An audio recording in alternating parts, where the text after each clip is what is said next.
Estas cosas pueden ser de esa... ¿Esto es Lafone? La colección Lafone. No, está abajo la colección. 98, 4098 tiene que ser por ahí por Puerta Corral Quemado. Cárcel de Salto, le digo mal. Penitenciaria, cárcel de... Dice algo así. Esto es de Pampa Grande. No sé exactamente. Tiene que ser un poco cosas que tuvieron. Ah, no, esto es la parte de publicaciones ahora. Acá están publicaciones. No. Da por acá. No sé, qué salida de emergencia. Pensá que uno ha compartido, hay todo, pero no. Viste como la memoria se te va. Está buenísimo. Esa es de Muniz Barreto, bueno, con ese número, 3740. Hacer un documental sobre cómo fue la enseñanza y la investigación de la arqueología en el Museo de la Plata es algo similar a una excavación. Un escenario incompleto, de imágenes que se superponen, de fragmentos que no encajan, de evidencias sugerentes o no, No, es un peón. de datos imperfectos, de preguntas sin respuesta. Este creo que soy yo, que estoy tirado ahí atrás.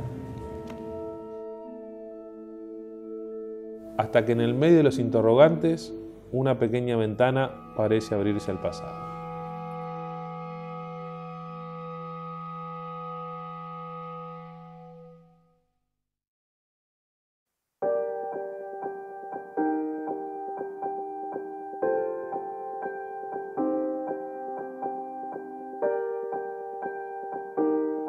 Yo soy de Santa Fe, había que venir a La Plata porque era lo más prestigioso en ese momento. Había una efervescencia intelectual, política, científica importantísima. Acá nosotros, en el año 72, dábamos clases. Las salas arriba, donde ahora son depósitos, estaban habilitadas. Yo caminé por esas salas.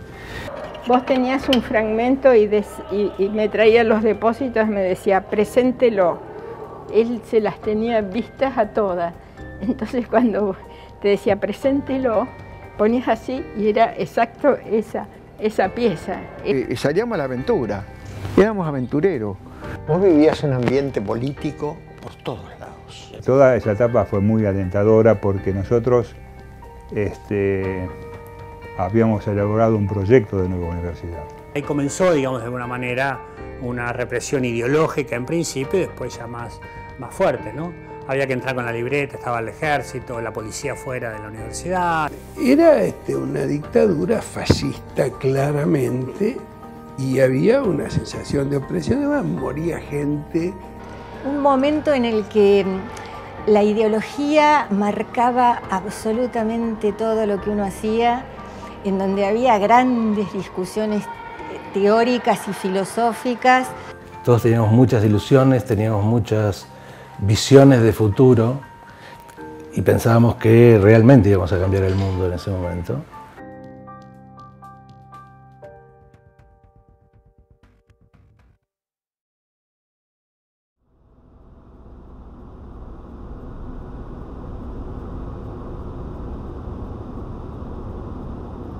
Sumergirse en los años 50, 60 y 70 para indagar sobre la historia de la arqueología no es tarea fácil.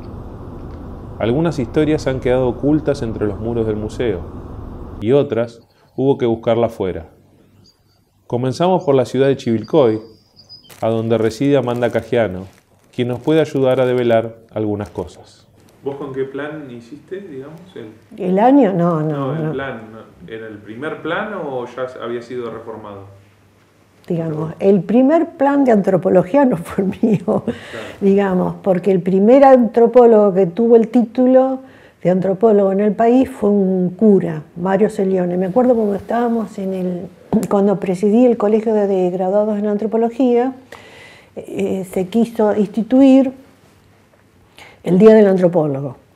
Entonces, bueno, yo presidía en ese momento el colegio de graduados en antropología y bueno, y ahí convergían antropólogos de distintos ámbitos, ¿no? Entonces, cada uno, quienes conformaban la comisión, iban a averiguar en su universidad quién había obtenido el primer título de antropólogo. Entre nos, Los de Buenos Aires pensaban que el título lo había tenido uno egresado de UBA. Y bueno, grande fue la sorpresa cuando, investigando los títulos, veo que fue Mario Celione, que fue un sacerdote, obtuvo el título de antropólogo en la Facultad de Ciencias Naturales y Museos. El padre Chelone, que era un marista, que ese fue el primer egresado de todos. Ese fue el primer egresado. El primer egresado. No ejerció, digamos. No, no. Casi ninguno de ellos ejerció, curiosamente. Los estudiantes de la primera promoción podían contarse con los dedos de una mano. En los años subsiguientes, la cosa no cambió demasiado y la carrera siguió teniendo apenas un puñado de estudiantes que se manejaban en un clima de total familiaridad dentro del museo. ¿Te imaginas que en una cursada había 5 alumnos, 6 alumnos? El total de la carrera, yo no te lo puedo decir ahora, pero el total de la carrera en el año 65, mirá, yo creo que si te hablo de 15 personas, qué sé yo, me parece que el número 15 es grande. Dábamos las clases directamente en los despachos de los profesores. ¿Quiénes eran los profesores en ese momento? ¿Quiénes te acordás, digamos? No, Sigliano me acuerdo, pues nos dio buena introducción a la antropología. Antropología, física, daba la señora Ascona. Teruggi daba la parte de geología. Ana María Lorandi en Arqueología Americana 2, Antonio Austral. Menguín fue nuestro profesor de prehistoria y en esa época hicimos 3 prehistorias. A Menguín tuvimos que ir a escucharle las clases a Buenos Aires porque no venía acá. 3 materias. Menguín era también todo un personaje, muy dispuesto siempre, ¿no? Si uno quería hacer una consulta, quería ver algo. Él como docente era muy particular, primero porque a veces en la forma de hablar, su traducción del alemán al español, a veces fallaba un poco. E incluso cuando él ya después no vino más al museo, en Buenos Aires, si uno quería tener algún contacto con algún material, sobre todo lo que él trabajaba, él siempre, por lo menos en mi caso personal, lo fue siempre estuvo ahí, dispuesto. ¿Y esto de su adscripción al nazismo? Sí, fue ministro de Hitler. Él era austríaco, acordate que Hitler era austríaco. Menguín igual había sido ministro de Educación en Austria, Hitler, no era pavada. Ahora, había que discutir con Menguín. Menguín era un prehistoriador que era más o menos la enciclopedia británica en prehistoria. La carrera no tenía orientaciones. Uno se recibía de licenciado en antropología. El problema, ya te digo, es, por un lado, la concepción que se tenía de la antropología. Por otro lado, los contenidos también. Nosotros estudiábamos etnología con el libro de Imbeloni, epítome de culturología, los ciclos y círculos culturales. No teníamos una bibliografía que podíamos estudiar con más profundidad, Levi-Strauss, por ejemplo. Es decir, en evolución había un trabajo de Menguín, que ahora no recuerdo exactamente el nombre del trabajo, que está muy bien hecho sobre la descripción de los primates, pero dentro de una concepción creacionista. Bueno, hasta que llegó Rey González. Rey González dictó Arqueología Americana 1, Arqueología Americana 2 y Arqueología Argentina. Yo no lo conocía, Rex, y un día me encuentro en el pasillo con un amigo que era Alejandro Islas, antropólogo. Venite, que está Rex que va a hablar sobre Aguada. Entonces, bueno, voy, y éramos 5 personas. Dagerty estaba entre ellos, Carlota Sempe entre ellos, para que te des cuenta. Y bueno, me quedo ahí escuchando a Rex, claro, hablaba Rex y era la pasión en 2 patas, hablando de arqueología, ¿no? Las clases teóricas de Rex eran una maravilla. Era estar con un maestro, ¿no? Excelente. En el año 1962, Rey González regresa al museo, lo que inmediatamente provocó un cambio sin precedentes en la disciplina, tanto en la teoría como en la práctica. Rex daba envidia. alguna gente me dijo alguna vez, sí, y Rex mira lo que está de moda y... Not true. Rex mira lo que está de moda y estudia como un condenado hasta saber lo mismo que un especialista. Esa parte se la comían. A Rex González no se le ocurrió hacer aplicaciones estúpidas de nada. Y eso, de algún modo, producía fastidio, porque era un tipo que usaba su tiempo eficazmente. Se metía en algo muy difícil, sí, pero salía airoso. El introducir el método de datación de radiocarbono, que ahora nos parece tan común y es como obvio, pensé que había que meterse a entender física atómica y tenías que leer el trabajo de Willard Libby, que era propagandístico de su hallazgo, pero al mismo tiempo vos no podés explicar física nuclear como una revista de cómics. Realmente el tipo usaba terminología que había que aprender y Rex la aprendió. En el edificio existía un orden espacial de los equipos de trabajo marcado y definido por el lugar donde trabajaban los profesores, graduados y estudiantes. Era un ordenamiento informal, pero conocido por la mayor parte de la comunidad del museo. Los de arriba y los de abajo, eso era... ¿Y qué era eso? Eso era fundamental.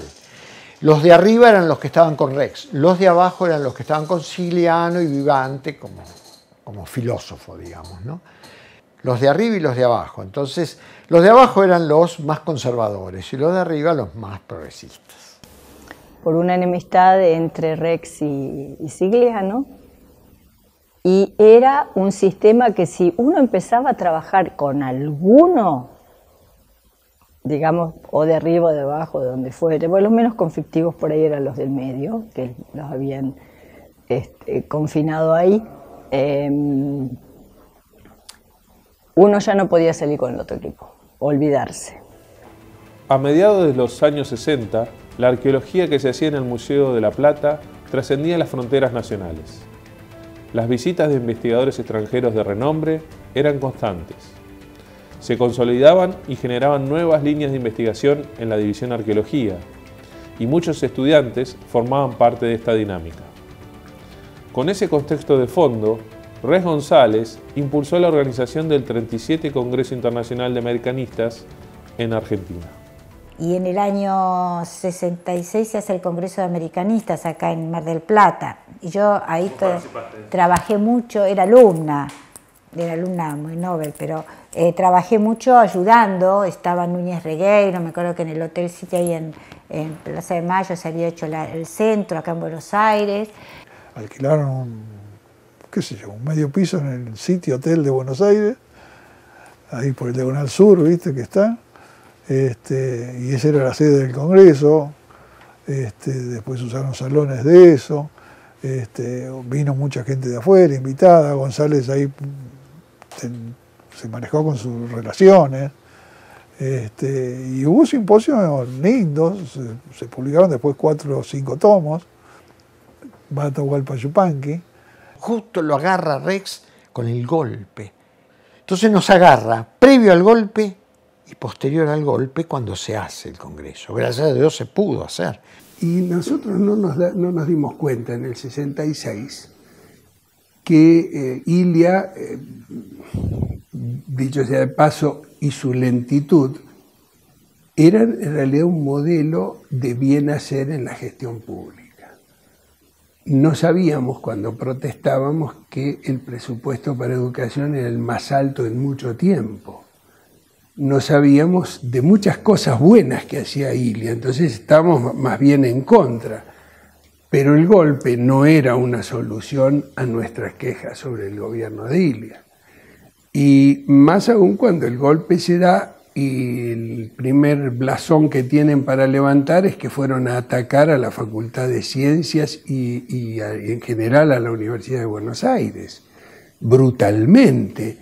Un ataque que le costó muchísimo al país, ¿verdad? Porque ahí perdimos la gente de física nuclear que se fue más o menos en bloque a Brasil, que los recibió con los brazos abiertos, porque no eran exilados. Era un paquete de gente experimentada de vanguardia que no se podía quedar en el lugar que nos había financiado y abrazado hasta ese momento.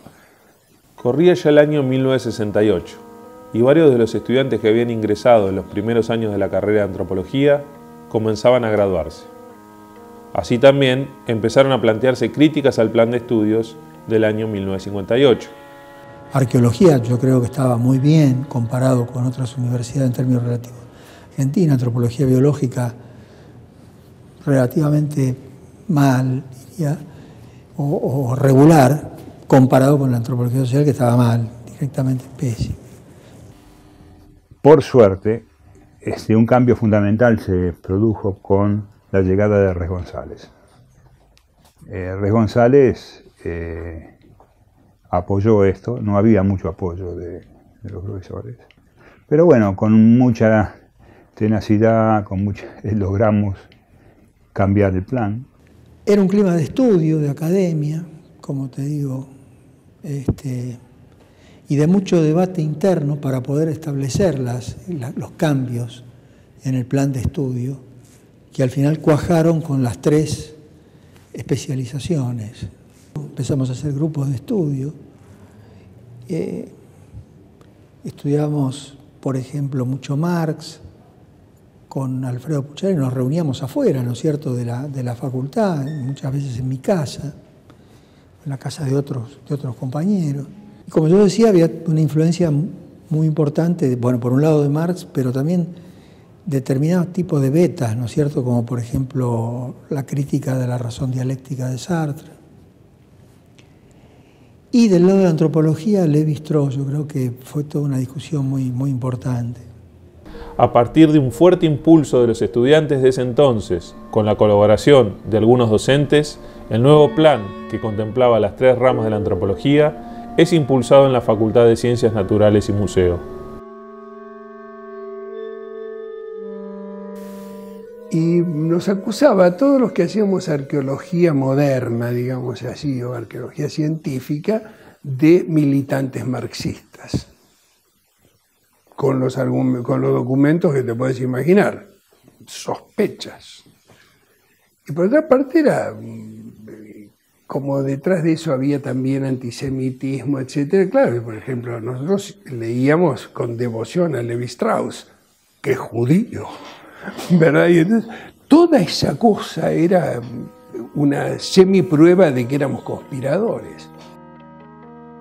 Durante la década del 60, la disciplina comenzó a tener inclinaciones más de índole social, y nuevos autores eran sumados a la bibliografía de las materias. Marx y Lévi-Strauss eran autores que no podían faltar en la formación. Más allá de cada ideología, éramos todos en general muy progresistas, había gente más de extrema izquierda, había gente más de centro izquierda, pero digamos el estudiantado estaba muy en ebullición, digámoslo así, como el país lo estaba también.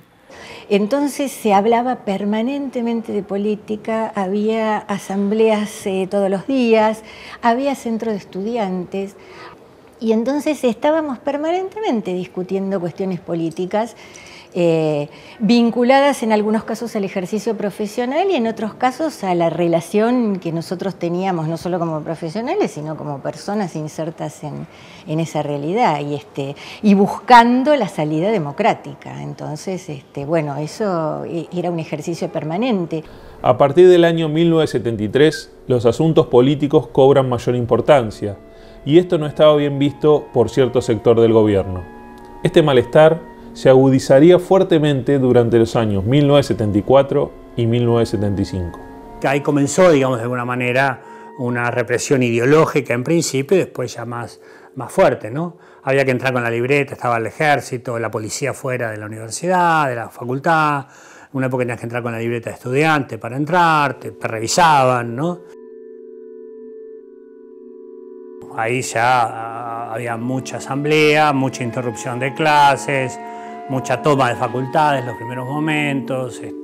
Entonces las clases fueron muy entrecortadas en ese primer año y mucho más quizás en el segundo año, ¿no? El 74, donde terminaron tempranamente en octubre, los primeros días de octubre, cuando mataron a Machen y Miguel, que eran funcionarios y militantes de la tendencia peronista, creo, en la universidad, y al poco tiempo después, creo que una semana o dos, pusieron una bomba y volaron el comedor universitario. En el año 1974 se vivía un clima político enrarecido en todos los ámbitos del país y la Universidad Nacional de La Plata no era una excepción. El debate político se hacía sentir en las aulas y en las constantes asambleas, y eso no caía muy bien en los sectores políticos más conservadores y reaccionarios. Había que frenar ese espíritu transformador de la nueva universidad a cualquier precio. Esto desemboca en los trágicos acontecimientos de octubre de 1974, cuando un grupo paramilitar que operaba en la universidad secuestra y ejecuta a 2 funcionarios de la institución. Horrible. Yo estaba bajando las escalinatas del museo en ese momento, y viene un compañero y me dice, ¿viste lo que pasó? Lo secuestraron a Miguel, le decíamos el turco, a Chen y a Carlos, que es Carlos Miguel. Lo secuestraron, dice, lo secuestraron, no sabemos dónde está. Ahí fue desesperante. Yo me contacto con otros decanos y después aparecieron acribillados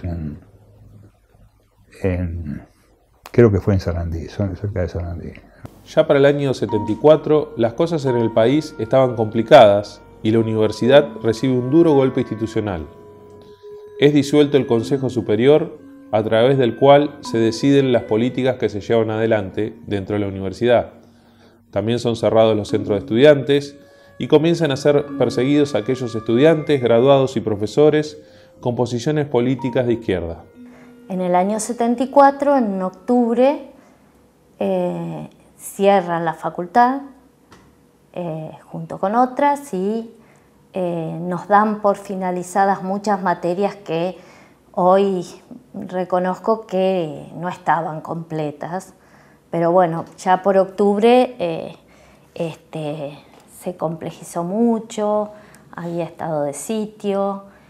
La cerraron ¿por qué? Porque empezó a tomar el gobierno cada vez una tendencia más de derecha, de ultraderecha, consideraba obviamente a la universidad su enemiga, a los estudiantes sus enemigos, en cuanto a que se inclinaban por las tendencias más progresistas, sean dentro del peronismo o sea dentro de la izquierda. Entonces, me acuerdo que nuestro decano era Raúl Carnese. El proyecto para mí sigue siendo un proyecto muy importante, me parece que fue, pero bueno, no sabemos, lo que nos quedó colgado es que justamente no sabemos si eso iba a ser bueno, malo, iba a dar resultados, porque bueno, el 8 de octubre se terminó toda la gestión. El peronismo, yo milito en el peronismo de base, en lo que se llamaba en aquel momento la FAP, Fuerzas Armadas Peronistas. O sea, llegaste, digamos, a estar en la lucha armada. Sí, estuve en la lucha armada, sí. Y tuve la suerte, la verdad que tuve una gran suerte, que me detienen en Mar del Plata en noviembre del 75. 13 o 14 de noviembre del 75 me detienen. Estoy... ¿En la universidad o no? No, en mi casa, con mi esposa y con unos compañeros que los teníamos ahí, porque ustedes no se van a acordar, eran muy chicos, todavía no habían nacido. El 1 de noviembre del 75 se extiende al país lo que había sido el operativo Independencia, que había empezado en febrero del 75, específicamente en Tucumán, para pelear, para combatir a la guerrilla, especialmente a la Compañía de Monte, que era del RP, ¿no? El 1 de noviembre hay un decreto de Isabelita o de Luder, nunca me acuerdo, que extiende el operativo a todo el país. Bueno, a los 14 días, ¡pum!, chao, me engancharon. ¿Cómo saliste en la democracia, no? Claro, no, salí antes, salí en el 83.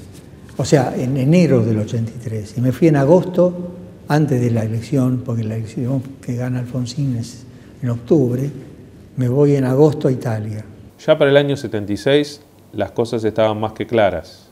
El país se encontraba bajo el mando de una feroz dictadura militar, con persecuciones sin precedentes. Ya se estaban secuestrando referentes políticos, gremiales, jefes sindicales, estudiantes, obreros y claramente los docentes e investigadores no eran la excepción. Así fue como a mediados del año 1976, Res González fue despedido del museo y la Facultad de Ciencias Naturales.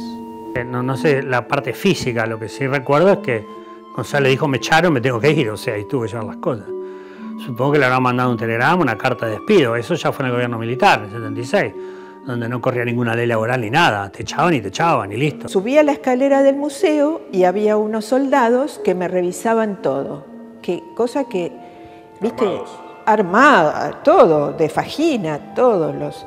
La primera imagen es haciendo una fila en la entrada y el ejército revisando los documentos. Ese momento lo echaron a González, él se llevó sus cosas, pudo llevarse sus cosas, sus papeles, y esto quedó un poco... D'Antoni estaba en Alemania en ese momento, creo que con una beca Humboldt, creo. Bueno, Pepe Pérez no vino más, Miriam Terragón no vino más, y entonces Locatelli, que se llama Roberto Locatelli, me acuerdo el técnico pidió al poco tiempo su cambio. Mingo García quedó unos años más, muy poco tiempo más, pero era como la mano derecha de Res González en sus aspectos, así que al poco tiempo pidió la jubilación. Y entonces quedó Sigliano a cargo de la materia y de la división. Pero Sigliano la verdad que estuvo como bien en términos de que él no hizo ninguna movida. Él no dejó todo como estaba, él siguió teniendo su laboratorio abajo, y subía y organizaba un poco las cosas acá y nada más. Primero lo echan a Rex y después fallece Sigliano, creo que al año siguiente. Entonces faltaron las cabezas de grupo. Y después de eso, con la movida quedó Bernardo jefe de división y Rafino como subjefe, creo que era, no me acuerdo bien. Además coincidió también, suponete, el 77 que lo echaron a Rex, Sigliano también se murió. Entonces alguien que podía tener un cierto sentido de autoridad, fuera para el lado que fuera, tampoco estuvo. Fue un gran trasvasamiento generacional para el área. Sigliano falleció en la cumbre de su carrera profesional en 1977, dejando atrás un legado muy importante para el área y la institución. Esta sería una de las últimas fotos de trabajo que pude recuperar, que encontré. Acá hay otra que supongo que es de él en Tastil, me imagino. Me parece, no sé, son unas ruinas. Se ve que estaría dando sí, en el noroeste. En el noroeste alguna charla. Era un apasionado de su trabajo, un apasionado de la arqueología. Huía a los veranos, se iba a las excavaciones, en enero o febrero, y siempre tratando de inculcarnos a nosotros también el amor por las civilizaciones pasadas. También era muy importante en él la formación de sus discípulos, se preocupaba mucho, se notaba esa preocupación y tenía relaciones bastante estrechas con sus discípulos, con sus alumnos. No, Sigliano era un tipo de primera, un tipo, sí, muy querido, tipo simple, no solo lo querían acá, sino que lo querían en Quilmes también, uno manejaba los ambientes de donde él funcionaba, que eran estos dos lugares. Como arqueólogo, bueno, me parece que realmente hizo una carrera muy rápida y dejó mucho en muy poco tiempo, ¿no? Yo recuerdo muy bien, con mucho respeto al ingeniero Kardich, porque era una persona que contra todo lo que uno pudiera pensar, él nos apoyaba, mucho nos ayudaba. Era interesantísimo, a mí me cambió la cabeza en un montón de cosas la charla con Kardich. Y después empecé a trabajar con él en Patagonia y lo que recuerdo fue la primera campaña de excavaciones que hicimos en Patagonia, después todas las campañas sucesivas, todo este tiempo compartido en el campo, en el Seibo, en la María, sobre todo las sobremesas y las noches alrededor del fogón, en las cuevas donde estuviéramos con todo el grupo que nos acompañaba, y eran súper interesantes. Entonces eso sí fue una marca para toda la arqueología de Patagonia. Tanto Kardich como Dougherty y otros docentes continuaron con su labor durante los años de la dictadura entre 1976 y 1983. Fueron años muy duros, donde el plan de estudio de la carrera sufrió severas modificaciones. No me acuerdo si fue 77 o 78, por un decreto cierran las carreras de antropología, psicología y sociología en todo el país.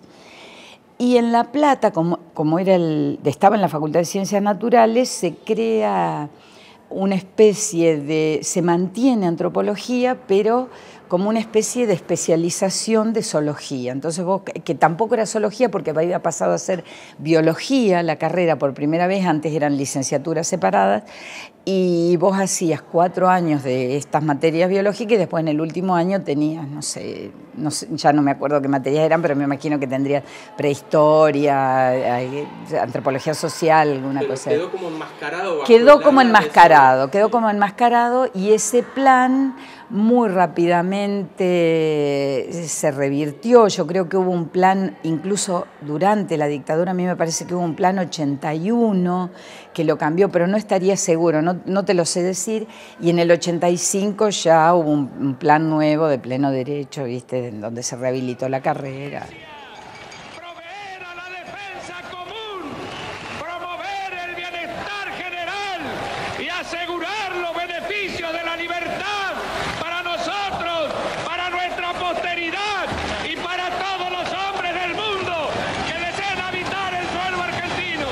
Y lo que pasa es que la vuelta a la democracia en La Plata fue una pseudo vuelta a la democracia en la Universidad de La Plata.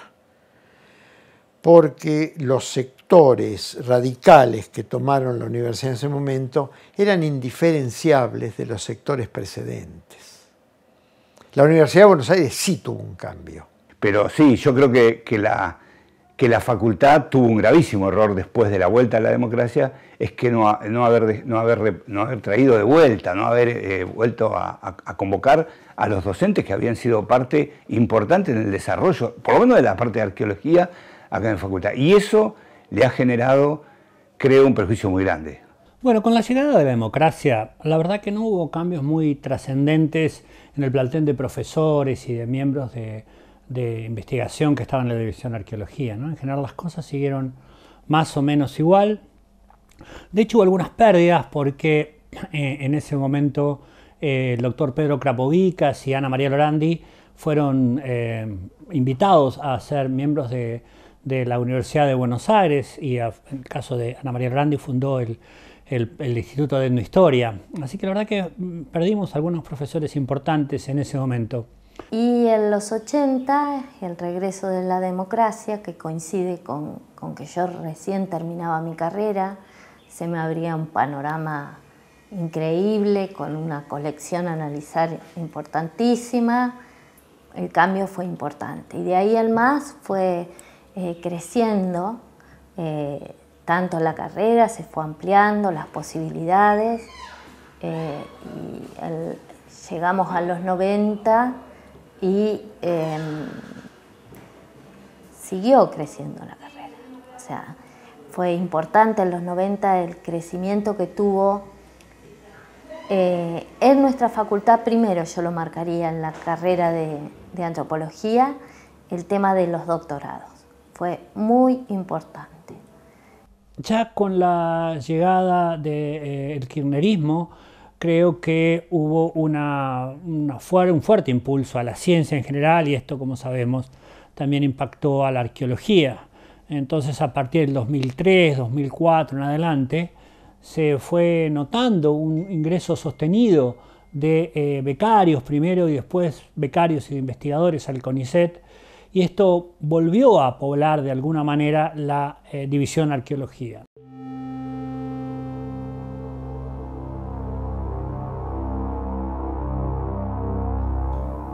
Además de grandes figuras de la historia de la arqueología argentina, como Ameguino, Lafone Quevedo, Luis María Torres, Márquez Miranda, Sigliano y Res González, la arqueología del museo también aportó la historia indígena de distintas partes del territorio nacional. Estudiamos en un ambiente con colegas de las ciencias naturales. Y eso hacía que tuviéramos una visión más amplia de las ciencias de las humanidades. O sea, creo que en eso llevamos una ventaja. Nuestra formación en ciencias naturales, en geología, en zoología, en botánica, nos daba en ese sentido, en ecología, una ventaja. Que la gente de Buenos Aires tuvo que hacerla a pulso, ¿verdad? A ver, creo que los aportes han sido en el campo, digamos, de la cobertura regional muy fuertes, porque casi todas las áreas de Argentina han sido estudiadas por egresados de acá, ¿no? Digamos, desde el nordeste, por ejemplo, en el caso de poner un ejemplo, Ceruti y Rodríguez, ¿no? Los dos egresados de acá, y Cagiano. O sea, y Ruth Pujade creo que también es egresada de acá. Y Rizzo también. O sea que la arqueología nordeste prácticamente se hace con egresados de acá, ¿no? En los últimos 50 años. Bueno, por ejemplo, Berberian estudió acá también, ¿no? Por ejemplo, en Córdoba. Bueno, y ahora Lagens y Berberian y su equipo. Patagonia, ni que hablar. En Cuyo, o sea, La Giglia y después Neme y Gil ahora, más adelante. O sea, yo creo que en términos de cobertura regional, digamos, de producción de información original y de ideas, creo que ha sido parejo en toda la arqueología argentina, en todo el territorio argentino. Para mí, el desafío más importante es conservar el patrimonio, que yo creo que está en riesgo grave. Nosotros tenemos la suerte de dedicarnos a la paleontología o a la arqueología, porque son disciplinas que las podemos desarrollar simplemente con el intelecto y muy pocas cosas más. El gran desafío para mí es hacer que la arqueología tenga sentido también para la gente en el presente. Yo cuando llegaba a los lugares más insólitos que uno ha andado, que le ha gustado andar, a mí nadie me preguntó por Sigliano, ni por Res González, me preguntaban por el Museo de la Plata. El que vendía, el que acercaba, el que era el Museo de la Plata. Para mí la facultad y el Museo de la Plata son como una de las partes no más importantes solamente, sino más bellas de mi vida, ¿no? Y que no hay duda de que siempre lo van a hacer así. Seguir luchando para que la división crezca. Hoy, 6 décadas después, encontramos grandes desafíos aún pendientes para la arqueología. Enfatizar en el trabajo en equipo y desarrollar un mayor profesionalismo, preservar los sitios arqueológicos en riesgo, lograr incidir en los lugares de toma de decisión política sobre el patrimonio arqueológico, que muchas veces está en manos de personas ajenas a la ciencia, y poner en valor ese patrimonio cultural de las sociedades del pasado, dentro de un marco científico actualizado, guiado por la ética profesional y el respeto a los pueblos originarios.